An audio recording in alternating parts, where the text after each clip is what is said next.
Bonjour, merci pour l'introduction, merci pour l'opportunité de vous parler.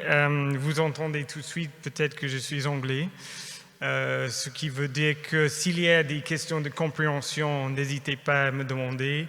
Je vais bien faire du franglais et un peu des traductions un peu inventées de l'anglais vers le français. Je suis britannique et belge et ni l'un ni l'autre facilite forcément le français, mais je vais en sortir. Donc je vais parler un peu comme l'introduction des cadres réglementaires sur les GO, les normes, les affirmations qu'on peut faire et aussi les possibilités de changer, améliorer le système sans forcément changer ni les règles ni les normes. Mais d'abord, je vais un peu parler de REX.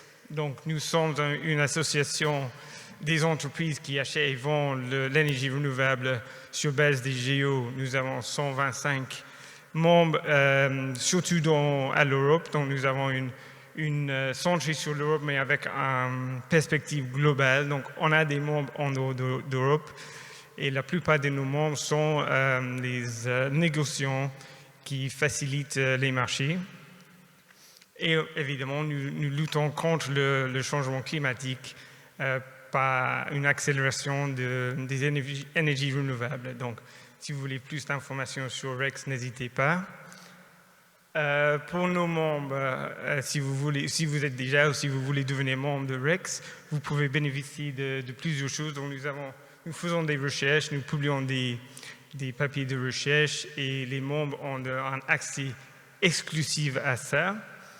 Nous avons un rôle de rassembleur, donc nous avons plusieurs événements et vous avez des prix discountés pour les billets des événements.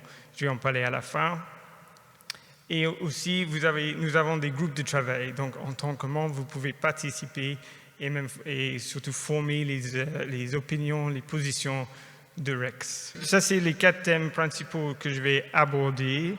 Je vais parler des cadres réglementaires et les changements possibles dedans qu'on va voir dans les mois et les années à venir. L'évolution des normes, qui est un sujet très précis en ce moment, très courant, et leur impact sur le marché, bien sûr. La problématique des affirmations concernant l'énergie et, comme j'ai dit, les possibilités de changer le système sans forcément changer les règles et surtout améliorer. Donc, ce qui est déjà possible. Voilà. Donc, pour les cadres réglementaires et les changements potentiels. Donc, il faut d'abord parler du contexte de la politique climatique et énergétique en France, en Europe et dans le monde entier. Et ici, je vais être un peu pessimiste. C'est ma opinion personnelle, donc c'est selon moi, mais je suis quand même pas forcément optimiste en ce moment, parce qu'avant, le rythme était insuffisant, mais aujourd'hui, il régresse forcément. Donc, moi, j'ai commencé il y a 20 ans dans ce sujet de l'énergie et climat, et toujours on disait, oui, c'est un pas dans le bon sens, mais c'est un petit pas, c'est pas suffisamment vite. Mais maintenant, on voit carrément des marches en arrière. Et ça, c'est un peu parce que avant, c'était quand même la science qui menait le débat. Et maintenant, on voit de plus en plus que c'est la politique qui mène. On voit ça en France, on voit ça partout en Europe, on voit ça dans le monde entier. Et ça, c'est vraiment inquiétant. On avait l'idée avant, quelques-uns tiennent toujours à cette idée qu'une fois qu'une société passe au vert et décide d'acheter de l'énergie verte, il change pas, il fait pas marche en arrière. Moi, je suis pas convaincu de ça. Si on voit l'idée de DEI, surtout aux États-Unis après le meurtre de George Floyd en 2020, on disait que c'est un changement qui ne changera pas, qui restera comme ça, mais on voit depuis l'élection de Donald Trump, ça a quand même assez vite changé et les sociétés qui ont fait cette marche arrière, ils n'ont pas été punis. Donc je pense que l'idée de une fois vert, toujours vert, c'est pas strictement garanti.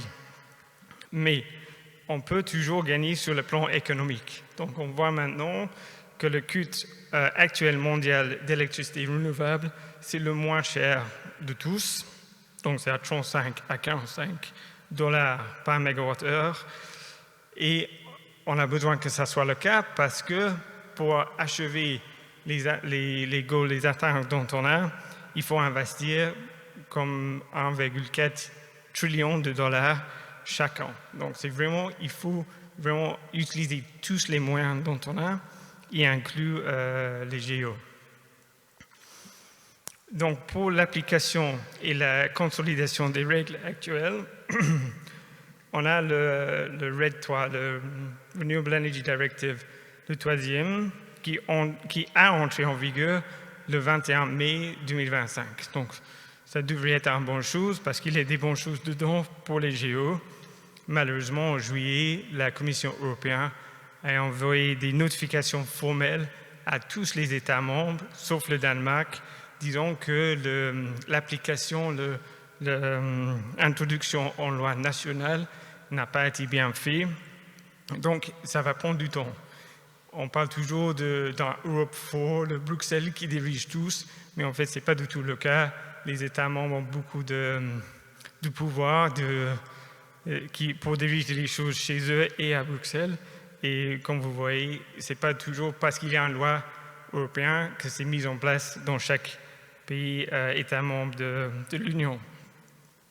Et comme j'ai dit, c'est vraiment dommage pour le RED 3 parce qu'elle devrait renforcer le système et accroître le volume de garanties d'origine émises. Donc ça, c'est déjà sur une côté du marché, bien sûr, mais elle favorise le développement des énergies renouvelables en général, étant l'usage des GEO pour les RNFNBOs, ce qui est l'hydrogène vert, et clarifie le cycle de vie des GEO et autorise les GEO fractionnés et la correspondance horaire. Tout ce qui est un pas vers l'avant.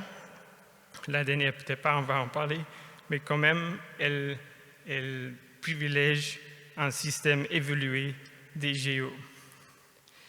Mais ce qu'elle n'a pas fait, c'est d'introduire une divulgation complète de la consommation ni d'amélioration attendue, dont je vais en parler. Donc, même si la RED 3 aide sur l'émission des garanties d'origine, elle est insuffisante sur la demande. Et c'est vraiment la demande qui est importante pour nous parce qu'il y a beaucoup d'émissions, mais pas beaucoup d'annulations. Aussi, la confusion règne toujours sur the Union Database pour les géobiométhane. Si vous pensez que c'est compliqué pour l'électricité, c'est hyper compliqué pour le biométhane. On touche un peu, mais c'est difficile et surtout on parle avec les gens à Bruxelles qui travaillent plus là-dessus et nous sommes au courant des difficultés là-dessus et ça reste pas défini comment ça va fonctionner. Il y a aussi plusieurs d'autres lois européennes qui touchent sur les GEO, ce qui dans un contexte très compliqué comme le directive sur le marché intérieur de l'électricité, les actes délégués sur les RNFBO, les batteries, le CBAM, le CSRD, le Green Claims Directive. Et tout ça, c'est encore compliqué par les projets de loi omnibus qui donnent une incertitude générale au contexte de l'énergie et le climat à Bruxelles et dans les États membres. Nous attendons la prochaine législation européenne sur les énergies renouvelables. Elle est déjà en discussion à haut niveau sur les cibles qu'on veut mettre en place. Il est important de se souvenir que celle-ci va couvrir, on pense, la période de 2030 à 2040. Et à 2040, on devrait être déjà plus ou moins à la fin de la transition énergétique, surtout sur l'électricité. Donc, il faut avoir une ambition élargie de ça, beaucoup plus que le RED 2 ou le RED 3, parce qu'à 2040, tout devrait être en place déjà. Les ministres de l'Environnement de l'Union se réuniront le 4 novembre sur les objectifs climatiques, donc vraiment le combien de pourcentage de réduction de gaz à l'effet de serre pour 2035 et 2040. Mais celui-ci, c'est déjà la deuxième réunion, parce que la première n'a pas réussi à trouver du compromis. Donc, c'est vraiment un débat difficile. Il y a différents parts d'Europe avec d'opinions différentes, différentes pressions politiques dans chaque pays, et il n'y a pas beaucoup qui parlent vraiment pour une grande ambition pour faire plus qui est demandé par la science, ou même de faire ce qui est demandé par la science. Et donc, dans tout ça, Rex a des demandes claires sur ce qu'on appelle le RED 4 et aussi sur la législation nationale. Et ça, c'est déjà de consolider tous ces lois, tous ces projets de loi qui touchent sur les géos, de les consolider ensemble pour que ça soit clair pour tout le monde. Exiger la divulgation complète, le full consumption disclosure, sur la consommation avec correspondance mensuelle et horodatage, donc le timestamping. Tout ça, c'est vraiment important, mais il faut se souvenir, comme nous avons publié un papier récemment, qu'il y a plusieurs pays européens qui n'ont même pas de correspondance annuelle stricte sur un an calendrier. Mais ça, c'est vraiment le minimum, mais nous voulons passer aux correspondances mensuelles, comme ici en France. Et mettre en place des mécanismes de conformité ou d'incitation pour la consommation des géos et l'investissement des revenus associés. Donc, parce qu'il y a un manque de demande pour les géos, nous pensons que c'est vraiment le moment de mettre en place soit des incitations, soit des mécanismes de conformité pour obliger cette demande, pour avoir des prix qui peuvent être respectés et qui peut aider les investisseurs de voir, tiens, je vais toucher ça pendant tel temps, je peux mettre ça dans ma décision d'investissement. Et de promouvoir la reconnaissance mutuelle des EAC et comme pas dans son intégration dans le CBAM pour que ce soit vraiment un mécanisme qui est respecté et utilisé partout dans les marchés d'énergie renouvelable. Voilà. Maintenant, je vais parler un peu de l'évolution des normes et leur impact sur le marché. La situation actuelle, c'est que nous avons des processus parallèles, ce qui donne un risque élevé des contradictions, confusions et sélections arbitraires. C'est vraiment plusieurs processus en ce moment, surtout le protocole GHGP, les systèmes de ISO qui est vraiment compliqué et difficile d'y s'y mettre, aussi le SBTI et d'autres processus même au niveau national.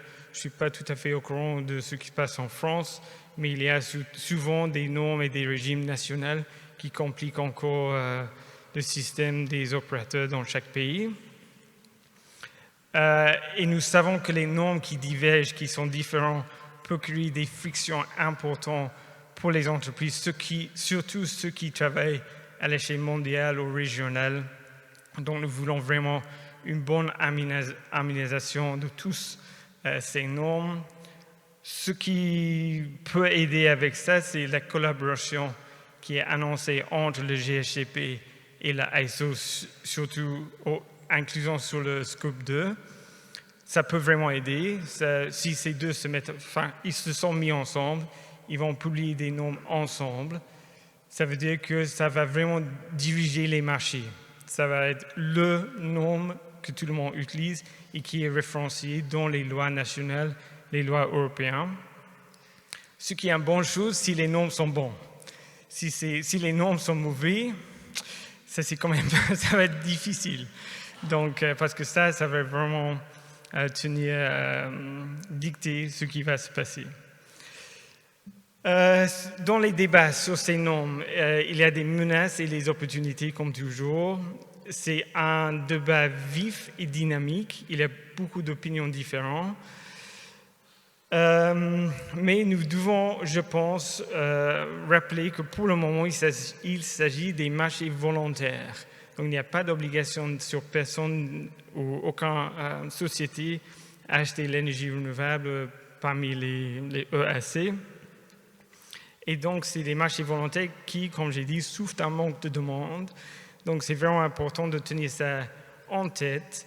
Et moi, je dirais que si quelqu'un veut des changements, des exigences nouveaux qui sont assez strictes, il faut aussi parler des mécanismes d'obligation, comme j'ai parlé avant.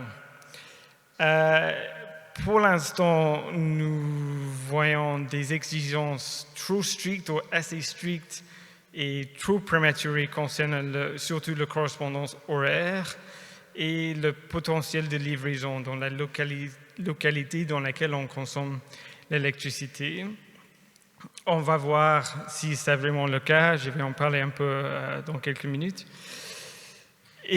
Mais en même temps qu'il y a des exigences très strictes là-dessus, nous voyons un manque d'exigences précises en ce qui concerne le rapport entre le market-based et le location-based et le dual reporting, ce qui est fondamental parce que s'il y a un espace gris là-dedans, les gens peuvent choisir le mécanisme qu'ils préfèrent, ce qui se passe en ce moment. Donc maintenant, c'est normalement de dual reporting, donc il faut donner les deux façons de report.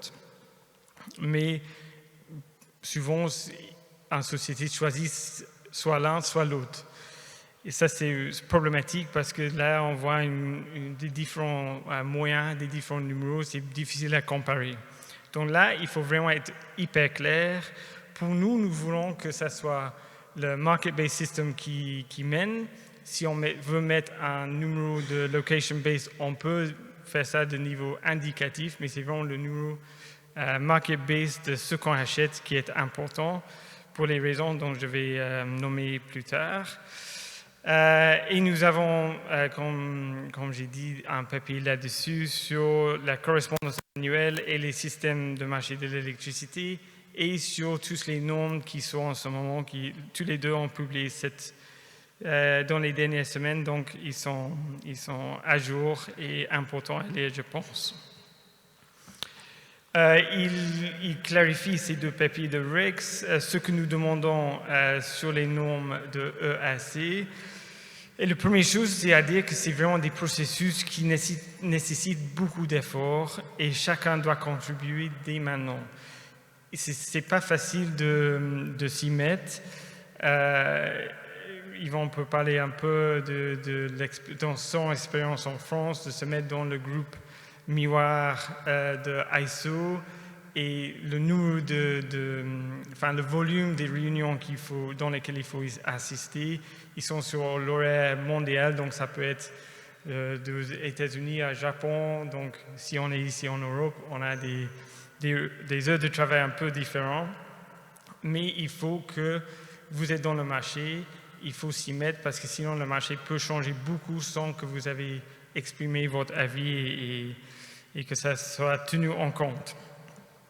Nous voulons qu'il y ait une reconnaissance cohérente des EAC, ce qui n'est pas vraiment le cas maintenant, surtout dans les débats au niveau ISO, parce que c'est souvent les gens qui ne sont pas du secteur de l'électricité ni de l'énergie qui y participent, parce que c'est vraiment au niveau des systèmes de book and claim, donc ça peut être quelqu'un du secteur chimie ou du bois ou du coton par exemple, et donc il faut vraiment, si vous voulez que l'électricité soit prise en compte, que vous vous mettez là-dedans. Nous voulons garantir la clarité d'application des méthodes basées sur le marché ou sur la localisation ou les deux, mais vraiment de clarté là-dessus, comme j'ai dit, et supprimer les obstacles aux sociétés qui veulent faire des rapports là-dessus, ce qui n'est pas vraiment le cas en ce moment. Il y a un manque de clarté. La consultation sur le protocole GHG va sortir, je pense, cette semaine. J'ai entendu parler du 16. On va voir, mais c'est vraiment le moment et ça va être ouvert pendant 60 jours, donc 2 mois. Rex va aider ses membres à avoir une bonne compréhension de ce qu'ils demandent et des réponses que nous allons donner. Donc ça, c'est quelque chose sur lequel nous pouvons aider, mais c'est vraiment le moment. Selon mes dernières nouvelles, et vous avez peut-être entendu autre chose, moi j'ai entendu autre chose pendant les dernières semaines, mais les dernières que j'ai, c'est que la consultation va focaliser sur l'échelle des bidding zones, donc ça va être vraiment différent à Norvège qu'à Allemagne ou la France. Elle va respecter des contrats existants. Donc, si vous avez un contrat de 15 ans, vous pouvez continuer de la même façon pendant 15 ans. Et c'est après ça que les nouvelles règles vont s'appliquer, ce qui peut changer un peu la marché avant l'application du protocole. Parce que si on veut se protéger des nouvelles règles, on peut prendre un contrat à long terme. Et comme ça, on se protège et on peut modifier, s'adapter sur un long terme, ce qui peut avoir des impacts sur le marché, je pense. Ce que j'ai entendu dire les derniers jours, c'est qu'il ne va pas avoir une obligation sur le 24/7, ce qu'on attendait avant, mais que ça reste visé dans le système avec un démarche des dates éloignées pour le 24/7. Mais c'est moins fort que j'avais entendu parler avant. Donc ça, c'est quand même intéressant. Il y a surtout une sous-représentation actuelle dans les groupes de travail de GHGP et des réunions ISO. Au côté GHGP, c'est difficile parce qu'ils ont sélectionné les gens qui veulent dans le Technical Working Groups. Il y a un manque de représentation du grand marché, je dirais, sur les EAC ou les GO. Mais au niveau ISO, c'est quand même nous qui peut nous mettre dans ces groupes, donc au niveau national et après ça au niveau international. Donc ça, c'est quand même plus facile. Il y a des démarches différentes dans chaque pays, mais c'est possible de s'y mettre et j'encourage chacun de vous, si vous n'êtes pas déjà dans votre comité national, de s'y mettre. Et comme j'ai dit, Rex, nous avons des publications sur les articles de recherche et les articles de recherche résumant toute l'information et nos recommandations sur les normes internationales et nous pouvons soutenir nos membres à s'y mettre dans les comités nationaux et pour la réponse aux consultations de GHGP. Donc ça, c'est sur les normes.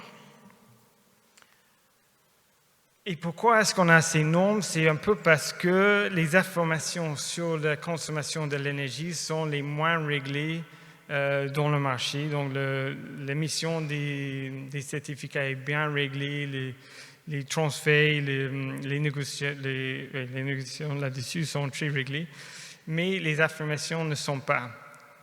Donc, il faut comprendre d'abord ce que c'est l'électricité et si on peut faire une affirmation physique ou économique là-dessus et pourquoi.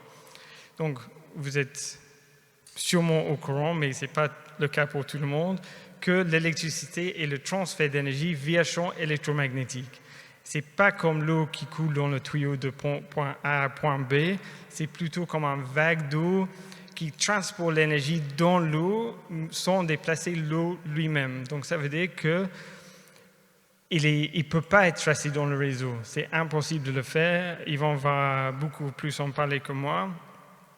Mais c'est important de dire que c'est impossible de faire une affirmation sur l'unité d'électricité qu'on consomme dans nos prises. Mais par contre, on peut, au niveau économique, on peut faire une affirmation sur ce qu'on achète. Et c'est ça le market base qui est vraiment important. Il faut avoir en tête que le système de responsabilité et d'équilibre de marché de l'électricité pure fonctionne de la même façon. C'est un système virtuel économique comme pour les GEO. Donc, ce n'est pas vraiment différent que les GEO doivent faire des démarches différentes. Les deux choses fonctionnent au niveau économique. Donc, les affirmations devraient être sur base économique aussi. Il n'y a pas de physique dedans. Le problème des affirmations sur l'énergie renouvelable, c'est que peu du monde comprend ça, surtout pas du monde qui ne travaille pas dans l'électricité. Et ils pensent logiquement qu'il est possible d'affirmer l'utilisation d'une unité physique d'énergie sur la base d'un contrat qui est purement économique et virtuel. Et c'est vraiment quelque chose sur lequel on doit éduquer, parce que bien sûr, personne ne peut revendiquer l'utilisation physique d'une unité d'énergie spécifique, même avec une cohérence très proche. Donc, sur la base des contrats commerciaux, on peut dire ce qu'on achète, mais on sait peu. Ce qui sort des prix, c'est le même pour tout le monde. Et cette réalité fondamentale ne change pas, même s'il y a la cohérence annuelle au niveau européen ou la cohérence horaire sur un bidding zone. Parce qu'on ne peut pas être certain de ce qui sort de la prise et la nécessité de garder le réseau en équilibre, ainsi que dès qu'il y a des fossiles dedans, tout le monde y dépend. Donc c'est vraiment pour ça que nous insistons sur le système économique des affirmations de consommation, disons, d'énergie renouvelable. Et donc nous voulons que les entreprises doivent fournir suffisamment de preuves vérifiables de manière indépendante de ce qu'ils achètent. Donc ça, c'est les contrats, les GEO, les EAC. Ça, c'est la première demande de REX. Et qu'ils achètent d'abord, aux premières étapes, 100% d'énergie renouvelable sur base annuelle. Ça, c'est vraiment la première chose à faire. Puis, si, au-delà de cette première étape, ils peuvent faire d'autres affirmations, étant donné qu'ils sont bien vérifiables indépendamment des autres systèmes. Donc, on peut faire plus que ça si on veut, mais il faut d'abord faire ça. On voit parfois les entreprises qui disent « nous sommes 80% 24/7 énergie renouvelable », mais ils ne sont pas toujours à 100% d'énergie renouvelable aux bases annuelles. Et ça, c'est vraiment pas la même chose.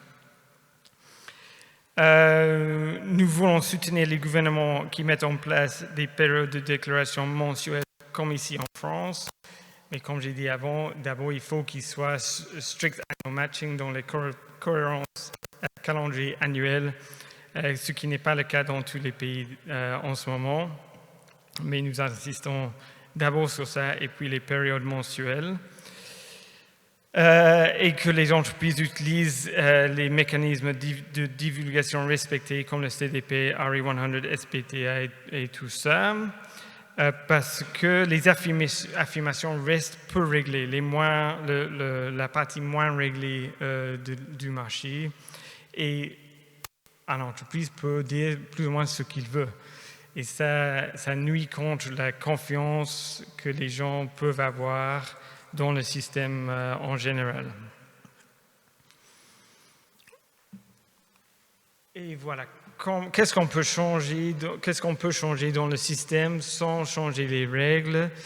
Qu'est-ce qu'on peut déjà faire, ça veut dire? Comme j'ai dit, en Europe, en France et en Europe surtout, la correspondance annuelle stricte avec possibilité d'augmentation progressive mensuelle par semaine, par jour, donc pas à pas. Ça, c'est déjà possible. Le hors-datage, c'est tout à fait possible. Ça existe déjà dans des pays comme la Norvège et d'autres pays. Et donc, hors-datage précis de la production des EAC. La divulgation complète de la consommation, comme j'ai dit, le Full Consumption Disclosure, ça c'est déjà possible dans la loi européenne. Les incitations fiscales à l'achat de l'énergie renouvelable, c'est possible que pour chaque pays de mettre ça en place, de réduire les impôts sur les sociétés qui achètent l'énergie renouvelable, par exemple, ou même des mécanismes contraignants sur l'utilisation de l'énergie renouvelable. Ça veut dire que si vous consommez X mégawattheures par an d'énergie en général, Y pourcentage doit être renouvelable et ça peut augmenter sur le temps. Ça va vraiment forcer le demande dans le marché. Et ça, nous pensons que ça c'est aussi très possible dans chaque pays et au niveau européen. On peut bien sûr limiter les fossiles, interdiction des licences d'exploration pétrolière et gazière, qui est déjà le cas en Angleterre, en Royaume-Uni, je ne sais pas en France, mais c'est tout à fait possible. La promotion générale des énergies renouvelables et des investissements publics, tout à fait possible maintenant. Et si on met toute cette énergie renouvelable dans le système, il faut que ça soit bien intégré avec beaucoup de flexibilité, parce qu'on sait la variabilité des énergies renouvelables, surtout l'éolien et les solaires, c'est difficile à intégrer, mais ça doit vraiment être un pas clé, parce que sinon c'est gaspillé. Nous soutenons le AIB dans le système européen des EAC, qui est mûr maintenant, mais qui peut toujours être renforcé. Donc, l'harmonisation entre les pays, c'est vraiment important parce qu'il y a toujours, même entre les membres de AIB, il y a des différences dans des règles dans chaque pays, ce qui est difficile pour les entreprises qui travaillent dans toute l'Europe de comprendre et d'être efficaces dans les opérations. Nous avons proposé au AIB d'avoir une registre centrale. Donc maintenant, ils ont le hub pour le transfert des géos entre pays européens, mais nous pensons que ça pourrait être que si quelqu'un veut acheter un géo d'un autre pays, ce n'est pas un transfert de hub, ça reste dans un registre central qui devrait être le standard d'or des registres et sur lesquels les autres peuvent améliorer le registre national. Donc, si on consomme en Espagne un géo espagnol, ça peut rester en Espagne, mais si on veut transférer ça en Allemagne, ça reste dans un registre central. Le AIB sont ouverts à cette discussion, ils n'ont pas rejeté tout de suite, mais bien sûr, ils ont leur propre démarche pour discuter tout ça. Aussi, nous sommes très contents que les règles de X, donc le European Energy Certificate System Rules, sont bien efficaces. Ils sont beaucoup plus faciles de mettre à jour que les normes européennes ou les lois européennes. Donc, ils sont vraiment importants pour l'efficacité du marché et nous les soutenons pour ça aussi. Et ce que nous demandons surtout, c'est les systèmes robustes, donc la bonne gestion des registres et des enchères au niveau national. On voit des bons exemples et des exemples moins bons. Nous avons une enquête sur les registres nationaux qu'on va publier des résultats. On va essayer de faire ça chaque an. Si vous n'avez pas répondu, vous pouvez me demander le lien pour l'enquête. C'est bien d'avoir autant de réponses possibles pour avoir une bonne idée d'expérience des utilisateurs de ces registres pour qu'on puisse identifier ceux qui devraient travailler un peu plus pour mettre le registre au niveau des autres. La numérisation complète est vraiment importante. C'est un nombre commun de communication des EAC et des API ouvertes pour tout le monde, ce qui devrait faciliter avec des règles aussi l'accès des tiers, des intermédiaires pour l'annulation des certificats dans tous les registres. C'est une chose qu'on n'entend pas parler depuis des années, mais ça reste toujours des problématiques dans certains pays. J'ai parlé déjà du registre central européen et les règles ou les normes qui facilitera la full consumption disclosure. Le plus important, c'est qu'il faut augmenter la demande.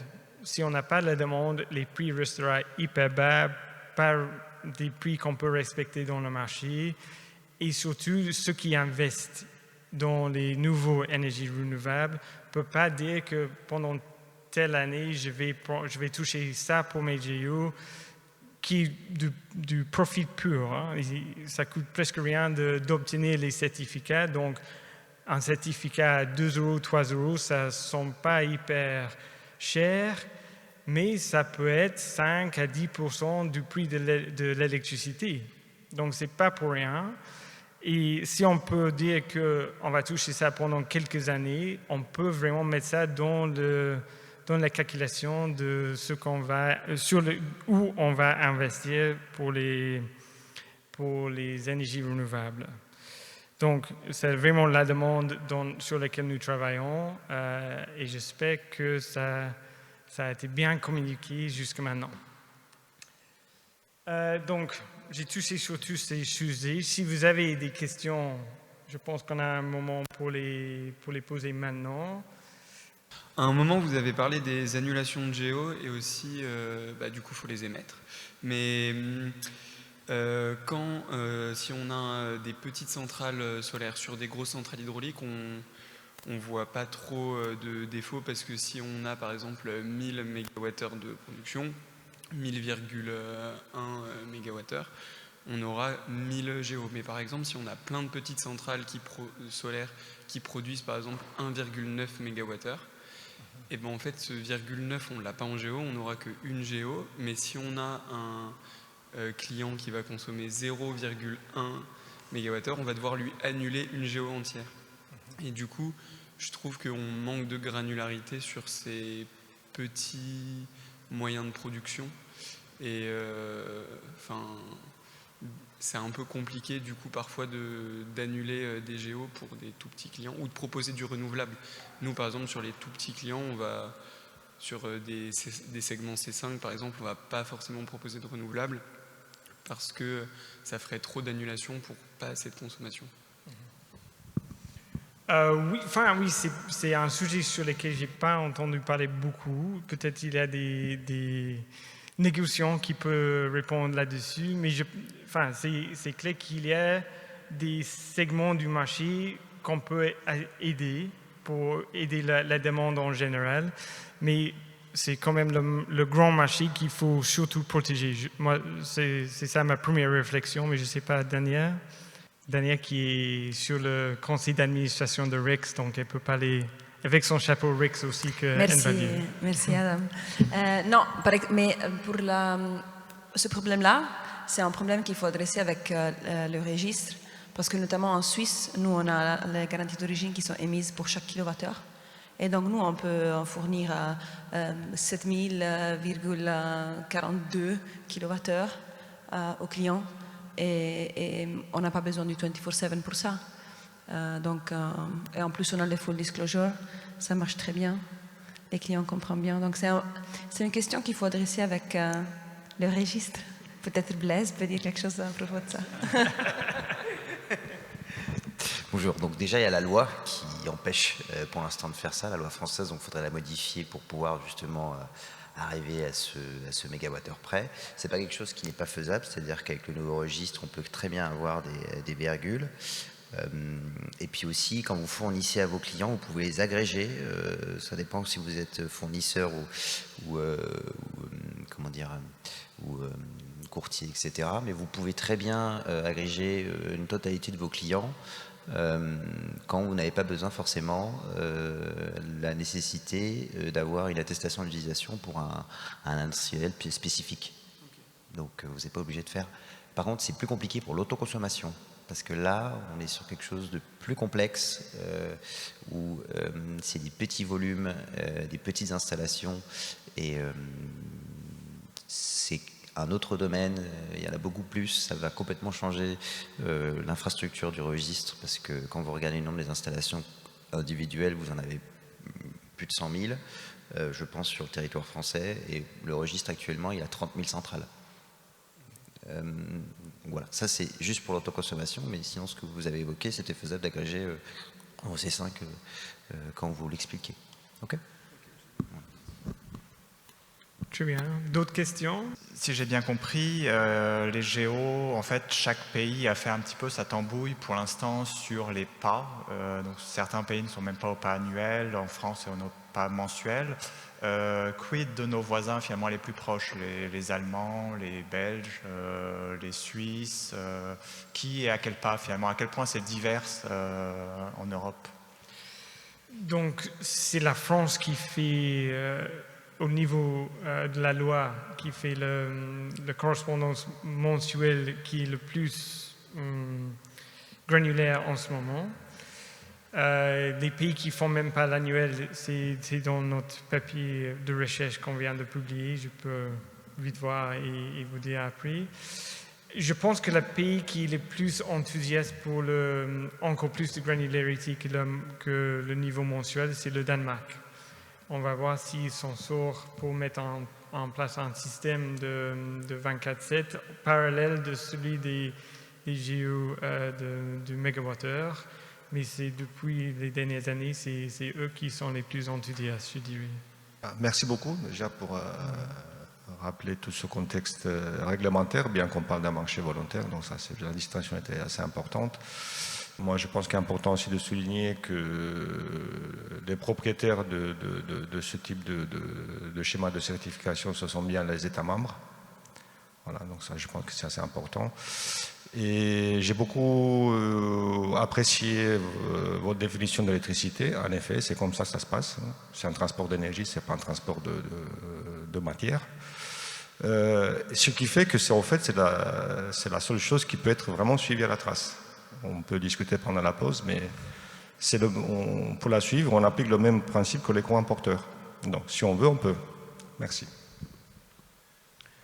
Voilà, oui, c'est un débat qu'on a eu pendant la norme européenne, qu'on va reprendre le débat, je pense, pendant les réunions à venir.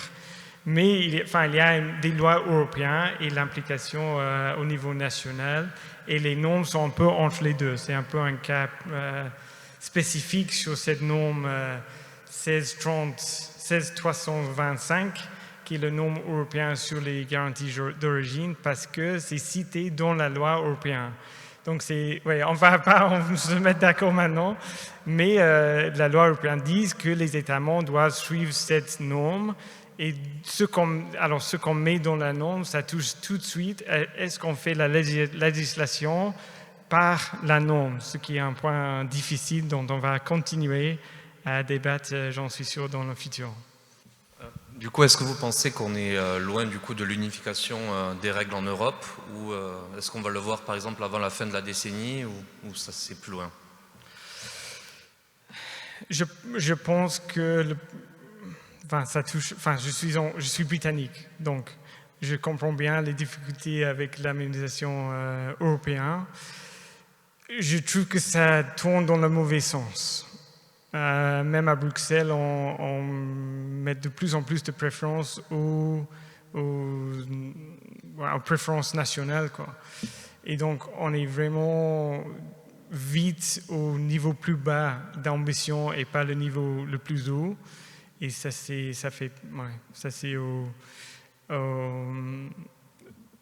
même aux gens avec le plus de pouvoir à niveau européen, ils cherchent dans cette direction plutôt. Donc, comme j'ai dit, je suis plutôt pessimiste. Ça veut dire qu'au niveau national, on peut faire beaucoup de choses. Si on veut être ambitieux au niveau national, on peut être ambitieux au niveau national. Donc, ça donne l'occasion aussi. Même si en général, je dirais c'est une menace. Ouais. Okay, pour finir, je vais un peu citer. Donc, ça, c'est tous les papiers qu'on vient de publier. Donc, sur le disclosure et les régulations, les normes, sur le calendrier, la cohérence annuelle au niveau calendrier, que qui a beaucoup assisté. Nous avons nos 10 points principaux pour le RED 4. Nous avons un papier sur la granularité et sur la modernisation des systèmes EAC aussi. Donc, si vous voulez voir tous ces papiers sont sur le site web. Les événements REX, donc nous avons un GOD national en Norvège le 18 novembre. C'est évidemment un marché hyper important pour l'Europe entière, donc on va en parler de tout ce qui se passe à Norvège et l'impact au niveau européen 7 octobre. On va avoir notre Rex Market Meeting qui est une réunion de 6, 7, 800 personnes dans le marché des GO et les EAC internationales aussi. C'est à Prague en juin l'année prochaine. Je vous invite tous. Le Open Markets Committee, ce qui est la réunion entre les membres de REX et les membres de AIB, qui est vraiment intéressant, je trouve. On espère que ça soit à Paris en septembre l'année prochaine. Donc, vous êtes bien sûr tous les bienvenus. Et moi, je parle dans plusieurs conférences, comme le Resource Conference. Donc, si vous êtes là, je suis là en novembre à Amsterdam. Donc, j'espère vous rencontrer aujourd'hui plus tard et dans les mois à venir. Donc, merci beaucoup.